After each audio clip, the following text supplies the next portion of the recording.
नमस्कार दोस्तों, class 9 science का चैप्टर नंबर 3 हम लोग पढ़ रहे थे जिसका नाम है एटम्स और मॉलिक्यूल। और इस वाले पार्ट में हम लोग जानेंगे कि एलिमेंट का सिंबल हम लोग कैसे लिखते हैं, how to write symbol of the element. तो चलिए शुरू करते हैं। तो सबसे पहले अगर हम लोग ये जानना है कि आज के डेट में कैसे लिखते हैं, उससे पहले इसकी हिस्ट्री जाननी बहुत जरूरी है।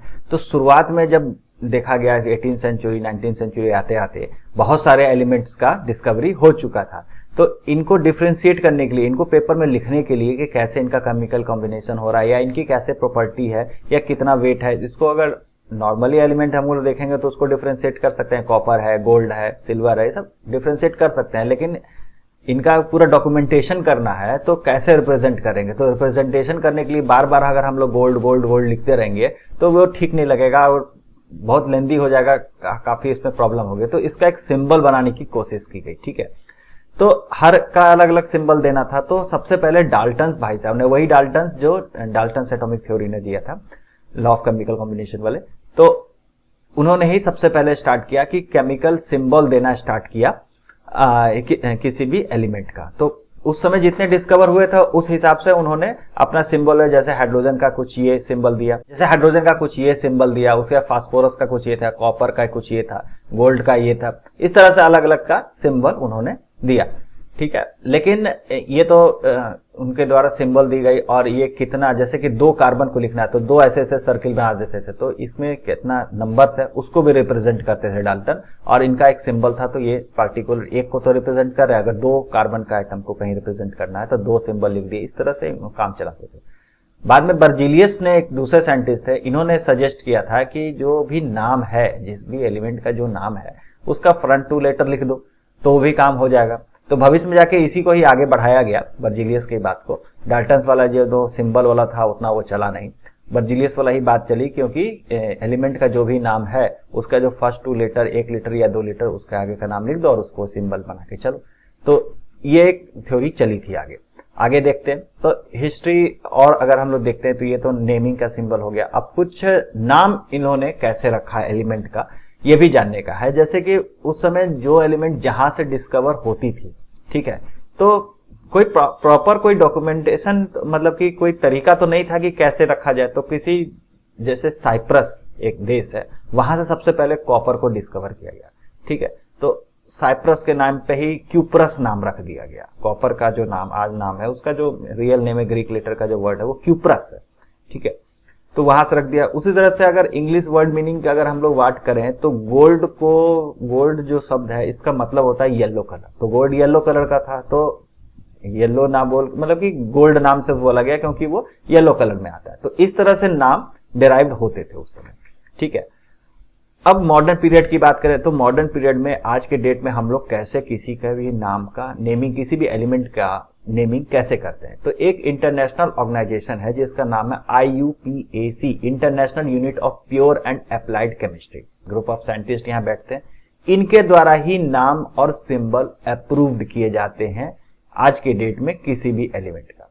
तो जिनका तो अप्रूव्ड हो चुका वो है, फर्दर अगर कोई एलिमेंट डिस्कवर होता है या कोई इनका सिंबल रखना है तो उसका नाम इन्हीं के द्वारा दिया जाता है। इन्हीं साइंटिस्ट का संगठन है IUPAC, इनके द्वारा ही नामांकन किया जाता है। ये फेमस ही है नामांकन करने के लिए। ठीक है, आगे और भी आएगा, जैसे कि जो ऑर्गेनिक केमिस्ट्री होता है तो उसमें IUPAC नेम का तो पूरा एक चैप्टर ही पूरा पढ़ना है कि हर का कैसे जो केमिकल कंपाउंड बनते हैं, ऑर्गेनिक कंपाउंड होते हैं, उनका IUPAC नेम कैसे रखना है।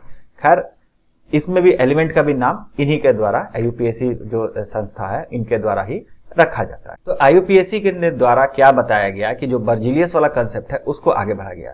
तो जो भी एलिमेंट का जो भी नाम था, ठीक है, तो उसका फर्स्ट लेटर या तो उसका सिंबल बना दो, नहीं तो फर्स्ट 2 लेटर जो है वो बना दो। कहीं पे फर्स्ट 2 लेटर में अगर किसी को अलॉट हो चुका है तो फर्स्ट और थर्ड लेटर, मतलब कि 1 लेटर या 2 लेटर का ही सिंबल पूरा में बनेगा। उसके साथ साथ जो पहला लेटर होगा वो बड़ा होगा और मतलब कैपिटल अपर केस में होगा, और जो दूसरा लेटर जो होगा इंग्लिश का वो छोटा होगा, मतलब कि लोअर केस में लिखाएगा। ठीक है, अभी एग्जाम्पल से मैं अभी आपको आगे समझाता हूँ। तो IUPAC ने ये रूल बना के दिया, इसी पे पूरा जितना एलिमेंट है उसका नाम रखा गया। ओके,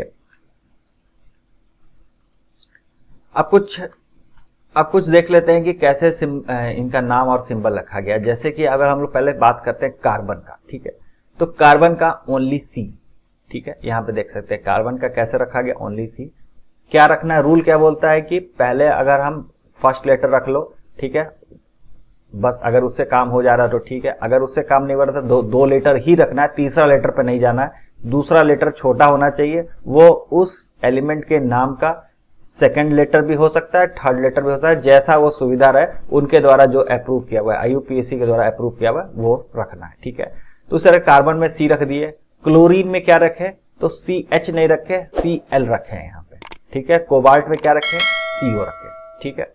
यहां रखना है CO जो है वो छोटा रहेगा, बड़ा नहीं रहेगा। क्लोरीन का L जो है L छोटा रहेगा, पहला लेटर हमेशा किसी भी का भी आप सिंबल देख लीजिए, पहला लेटर बड़ा रहेगा, दूसरा लेटर छोटा रहेगा। एल्यूमिनियम की बात करें तो Al, आर्गन की Ar, बैरियम की Ba, देख सकते हैं, बोरोन का B, ओनली B, क्योंकि पहले जिसका रखा गया वो B हो गया। इस तरह से डिस्ट्रीब्यूशन हुआ, ये अप्रूव्ड है, इसमें हम कुछ नहीं छेड़छाड़ कर सकते, आप भी कुछ छेड़छाड़ नहीं कर सकते, जो है सो है, ठीक है। बस इसको थोड़ा हल्का रट्टा मार जाना है, अगर रट्टा नहीं भी मरा रहा है तो देखते देखते ऑटोमेटिक याद हो जाएगा, जैसे जैसे आप केमिकल रिएक्शन लिखेगा ऑटोमेटिक याद हो जाएगा, बोलते बोलते खुद ही याद होता है। कैल्शियम का Ca हो गया, ब्रोमीन का Br हो गया। उसी तरह से कॉपर का Cu, अब देखिए यहाँ पे कॉपर में तो U तो कहीं है ही नहीं, OPPER है, C तो पहला ले लिया, OPPER है, ठीक है। तो Cu कहां से आ गया, तो असल में हुआ ये कि कुछ एलिमेंट जो 18th सेंचुरी या उससे भी पहले जो पता थे लोगों को, ह्यूमन सिविलाइजेशन को पता था कि हाँ ये एलिमेंट होता है। 18-19th सेंचुरी में मोस्ट ऑफ द एलिमेंट का डिस्कवरी हुआ, ओके। तो जो लोग का जो एलिमेंट का नाम पहले से पता था तो उसका कुछ उस एरिया में, जिस एरिया में पता था उस एरिया में, जैसे Greek area, Greek word alphabet में, जर्मन अल्फाबेट में, या फिर अलग अलग जो उस समय लैटिन भाषा चलती थी उस समय, उन लोग का में उसका कुछ नाम हो। जैसे कॉपर का जो नाम उस टाइम ग्रीक लेटर में क्यूप्रस होता था, तो उसमें Cu आ रहा, तो वहां से उठा लिया गया है क्यूप्रस, ओके। फ्लोरीन का F हो गया। गोल्ड का जो नाम था वो उस समय अरुटियम था, तो Au वहां से उठा लिया गया। हाइड्रोजन का H हो गया, आयोडीन का I हो गया।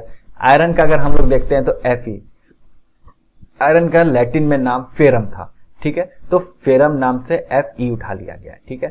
तो इस तरह से सिल्वर का अर्जिटीनियम था, सोडियम का नेरेटियम था, तो Na वहां से उठा गया। तो सोडियम में N भी नहीं है, A भी नहीं है, कहीं पे भी SODIUM में, ठीक है। तो Na जो सिंबल है वो नेरेटियम शब्द से आया है, जिसका ग्रीक लेटर में सोडियम को नेरेटियम के नाम से जाना जाता है। उसी तरह से अगर हम लोग पोटाशियम की बात करें तो कैलियम उसको बोला जाता है, तो वहां से उसको K लिया गया है, ओके। जैसे पोटाशियम है, पोटाशियम का जो K है वो कैलियम से आया है, ना कि पोटाशियम के P से आया है। P अगर लिखेंगे तो वो फास्फोरस का हो जाएगा। यहाँ पे अगर दिया हुआ है तो यहाँ पे खैर नहीं दिया हुआ है, P जो होता है वो फास्फोरस का होता है, ठीक है। तो इस तरह से निकलता है सबका नाम। यहाँ पे आप देख सकते हैं, ये आपके सामने पीरियोडिक टेबल है, इसमें जो सिंबल से ही इसमें पूरा रिप्रेजेंटेशन किया जाता है। जैसे हाइड्रोजन का H हो गया, हीलियम He हो गया, लिथियम का Li, बेरिलियम का Be, बोरन का B, ठीक है। ये आप देखते जाइए। इसी तरह से आप पीरियोडिक टेबल से भी देख सकते हैं, कार्बन का C हो गया, नाइट्रोजन का N, ऑक्सीजन का O, फ्लोरीन का F, नियॉन का Ne, सोडियम का Na, ठीक है, नाइट्रियम होता है तो Na आ गया, सोडियम SODIUM, सोडियम का Na, मैग्नीशियम का Mg हो गया, एल्यूमिनियम का Al हो गया। तो ये सब जो बाद के एलिमेंट डिस्कवर हुए, तो जो इंग्लिश नाम से डिस्कवर हुआ तो जो नाम है उसी पे लेगा, लेकिन कुछ का जो पहले से डिस्कवर्ड थे, जैसे कि सोडियम पहले से लोग जानते थे, नाइट्रियम, कैलियम जो पोटाशियम का, तो के इस तरह का जो पुराना पहले से पता था तो वो वाला पुराने पे चला, और बाकी नेम से ही फर्स्ट लेटर, सेकंड लेटर या थर्ड लेटर मिला के किया है। सिलिकॉन फास्फोरस का P हो गया, उसी तरह सल्फर का S, क्लोरीन का Cl, आर्गन का Ar, पोटाशियम का K, कैल्शियम का Ca, इस तरह से स्कैनेडियम, टाइटेनियम, वेनेडियम, इस तरह से आगे बढ़ते गए। तो ये जितने भी एलिमेंट जो फर्दर डिस्कवर होंगे अगर फ्यूचर में, तो उसका भी नाम IUPAC रखेगा। अब एक सिंबल क्वेश्चन बना लेते हैं। तो सिंबल ऑफ सीजियम क्या होता है आपको बताना है। आपके ऑप्शन है Ca, Ce, Cs या Co। आराम से इसको गूगल सर्च करके इसका आंसर आप कमेंट बॉक्स में कीजिए, आपका जो सही आंसर होगा उसको मैं हर्ट कर दूंगा। Thank you very much. Video आपको अच्छा लगा तो लाइक, शेयर और सब्सक्राइब करना ना भूलें। मिलते हैं अगले वीडियो।